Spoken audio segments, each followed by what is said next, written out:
Morning guys and girls, all you Metalheads out there. Martin the Metalhead here. Hope you're doing well. I just left behind my accommodation in Quba and I'm walking to the bus station, which will be 3 kilometers away. Save myself a couple of minutes. Hopefully, first bus back to Baku is roughly 8 o'clock, 9 o'clock. I need to get out of Quba today, back to Baku and onto Sheki, because tomorrow I've got a border to cross, which will take like all day.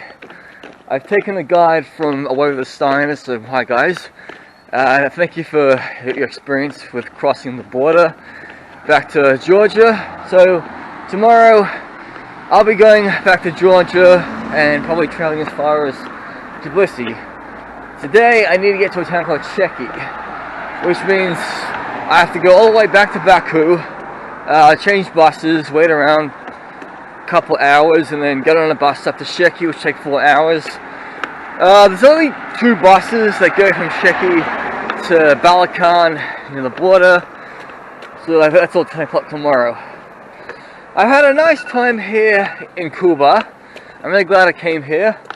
I spent about 50 quid or so on 2 nights of accommodation, a breakfast and a dinner, which is, well, reasonably priced here. But I mean, the place I stayed at was called a hostel, but it wasn't really seen as a hostel because hostels have dorm rooms you share, and they didn't like really offer any dorm rooms, so it kind of loses the point of being called a hostel.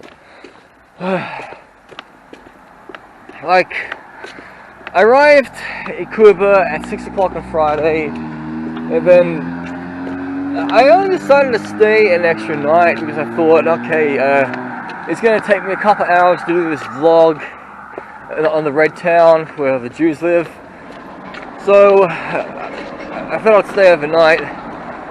But like, the Wi-Fi is quite slow compared to Uzbekistan.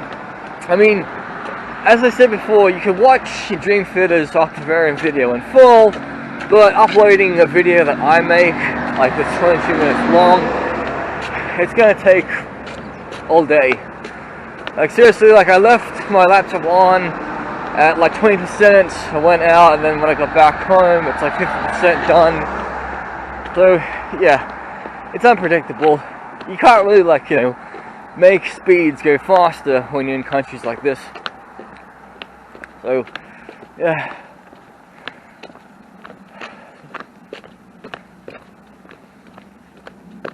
I'll always remember my trips to Quba because I always believe that it's always like little towns and villages that tend to give me an everlasting impression. Like when I went to Lebanon many years ago, I had a nice time in... oh god, there was a bus that went Baku, oh dear. Oh crap. But nobody was on it, but oh well, he's driving away trying to find people. Jesus Christ.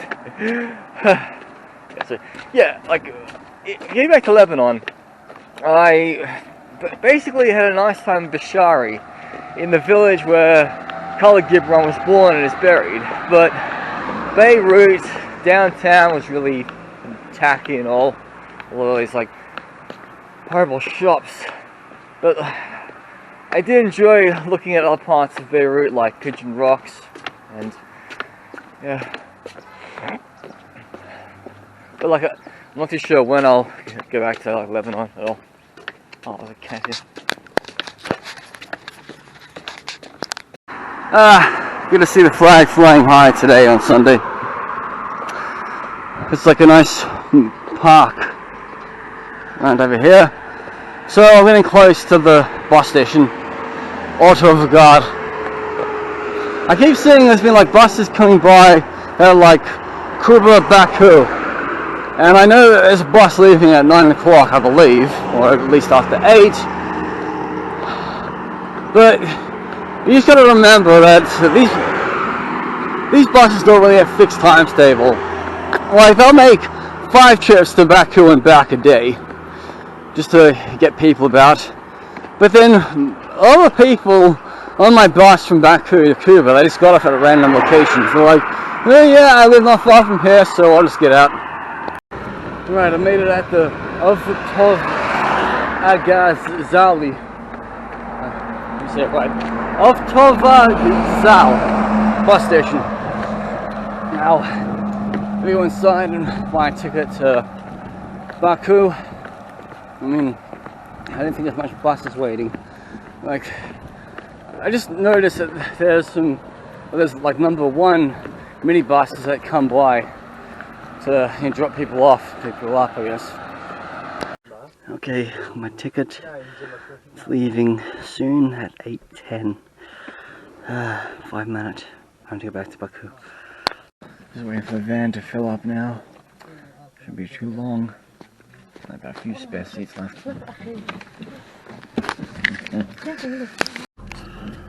Leaving Quba right now, on the way back to Baku. Should take roughly 2 hours, depending on Sunday traffic today. So, adios, or gule gule, Baku. I mean, sorry, Quba. Like Cuba or Quba. Oh look, I can see the railway tracks.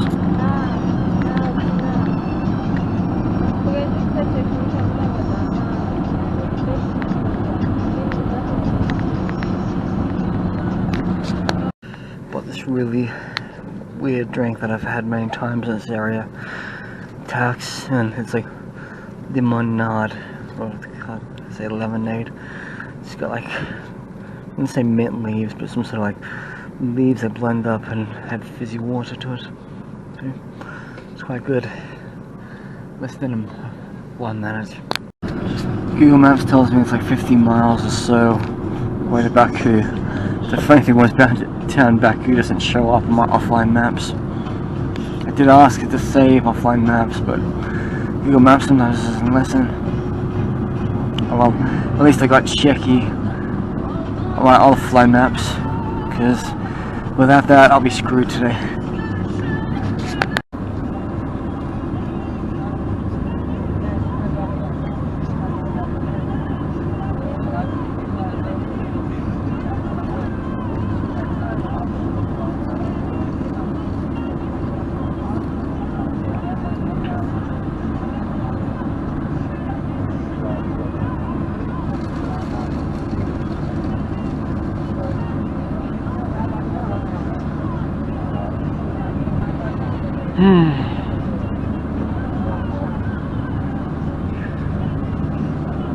I'm looking at around 45 kilometers to Baku, so I was kind of guessing it'd probably take 2 and a bit hours, since we did take a break.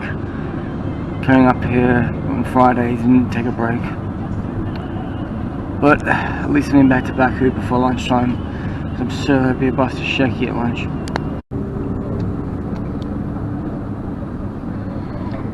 Driving through some more quiet little town just west from Baku, so I'm getting really close to the capital right now. It's not even lunchtime, it's just after 10 o'clock. Well, boys and girls, back to the base of Baku, but only for a couple of hours.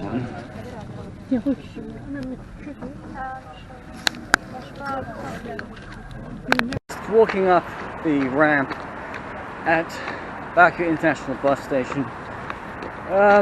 Basically there's a sign saying like no pedestrian access, but look at other people, they're following suit. They can't stop us, but this is a active driveway, I guess, so you have to be careful.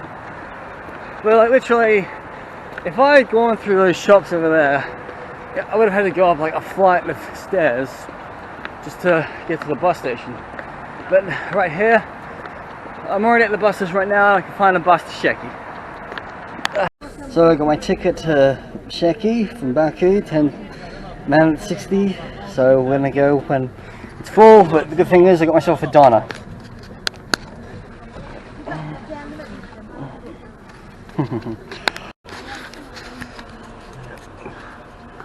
Well, I'm just waiting for more passengers. There's about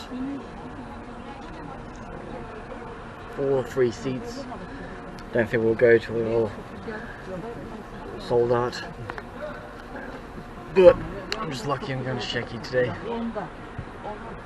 I really don't want to push it onto the Georgian border because there's only like 2 buses a day. We've got a full van of people.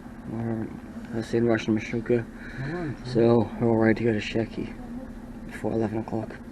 I've got no idea what the delay is. Seems like they're going to stick the computer in the van. Oh well. At least I've got all day to get to Sheki. Tomorrow, big day to get to the border. Alright, we're going now, being out of Baku, off to Sheki. I believe it's going to take 4 hours, 5 hours maybe, depending on traffic today. But it's Sunday after all.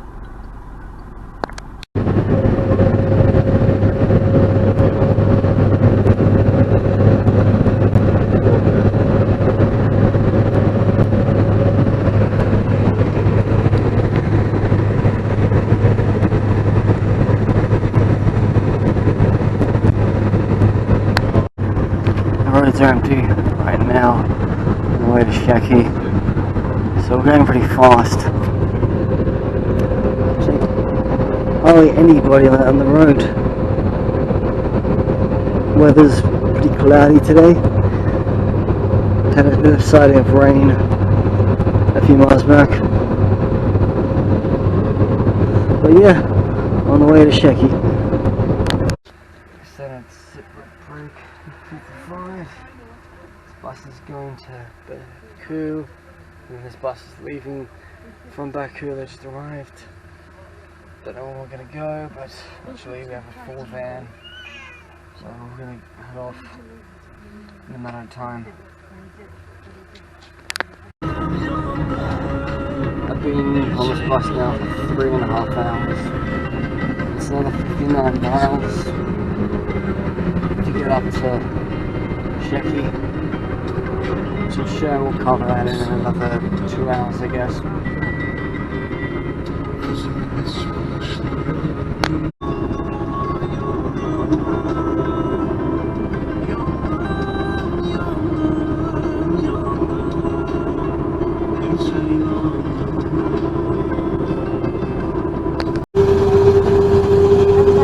Wow, just look at these mountains up there, like mold, dirt and hill. Oh my goodness.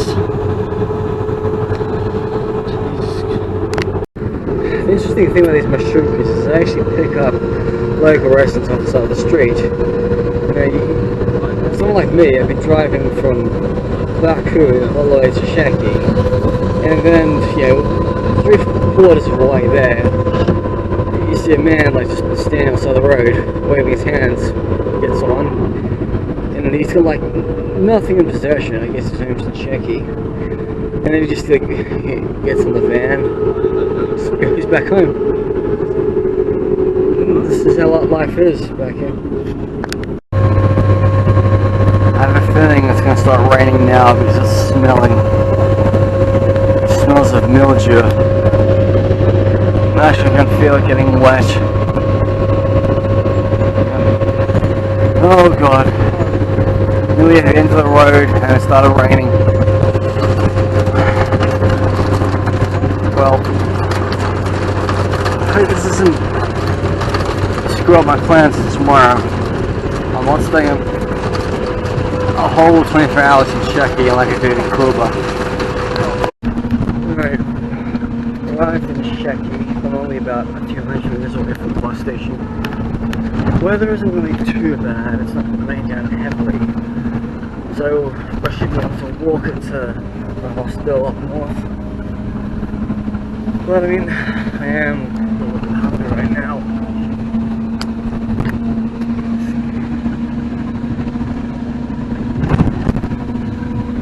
And this bus ride is going to cost me like a $5 if you look at that way for like 5 hours on the road. Like the bus to Quba cost me like £2.50, but that was like 2 hours on the road.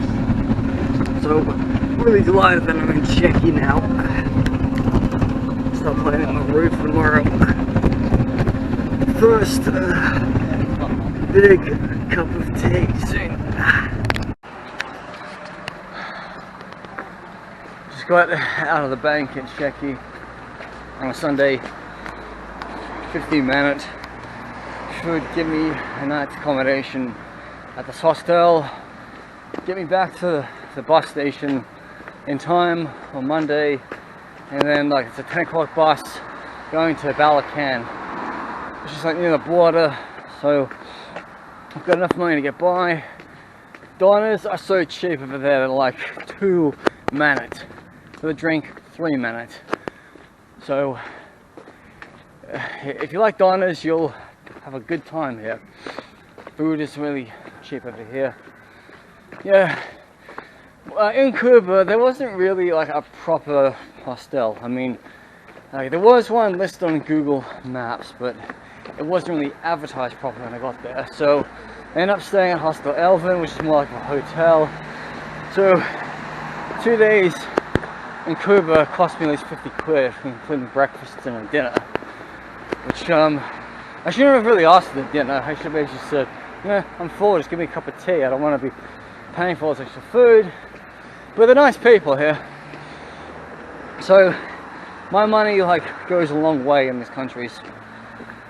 Now, tomorrow, I don't know how far I'm going to get in Georgia. It would be a miracle if I get to Tbilisi. But literally, I won't just stop in Tbilisi because I've been there so many times. I'm just going to continue on to Baku, where I've never been. I've been to Georgia so many times in my life. I've been to like what? Tbilisi, Kutaisi. I've been to the borders of Azerbaijan, but never crossed the Russian border. Although I had a South African friend of mine who did cross the Russian-Georgia border many years ago.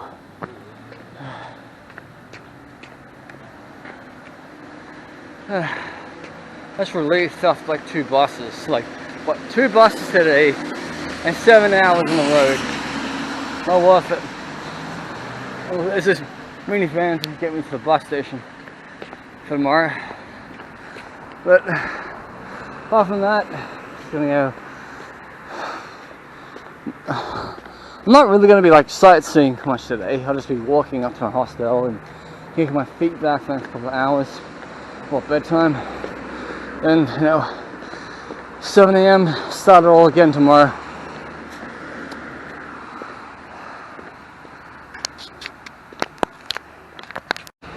The children over here know Tom and Jerry. That's hilarious.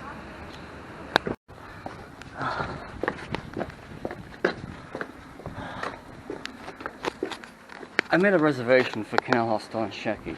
Basically, because I thought, okay, it's going to be a couple of quid cheaper than the other hostel across the road. I just get there, this Chinese woman just comes in and basically signals me to call somebody.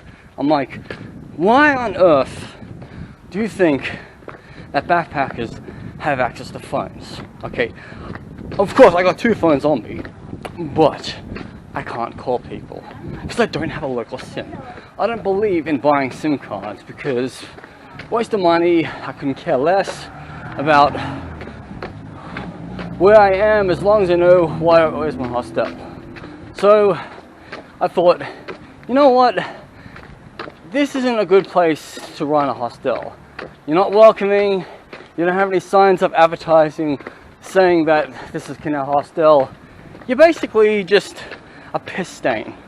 And after one look in, I was like, you know what, you can keep my 6 quid. It doesn't bother me that my debit card is going to be charged 6 quid for this one night stay, because I'd rather pay 10 quid and have a nice clean place.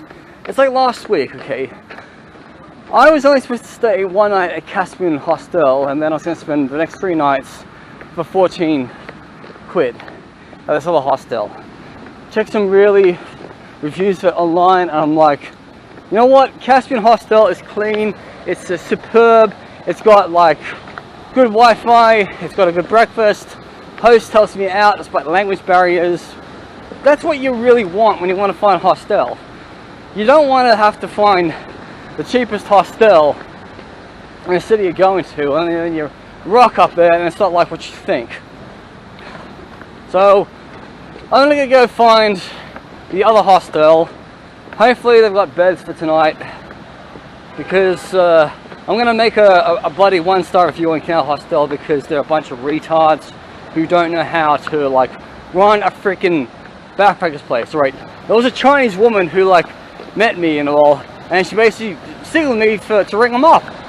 I'm like, you don't do that when you just travel so many kilometers from one place to another. You're expecting me to like to call up something? Like, that's horrendous. I really hate these places where they're like, you know, checking online, this is the code to get in, this is the code to get out. I want human interaction, hello. I want to talk about how far I've traveled to come to this nice city and what I hope to see and do. So anyway, avoid canal hostels.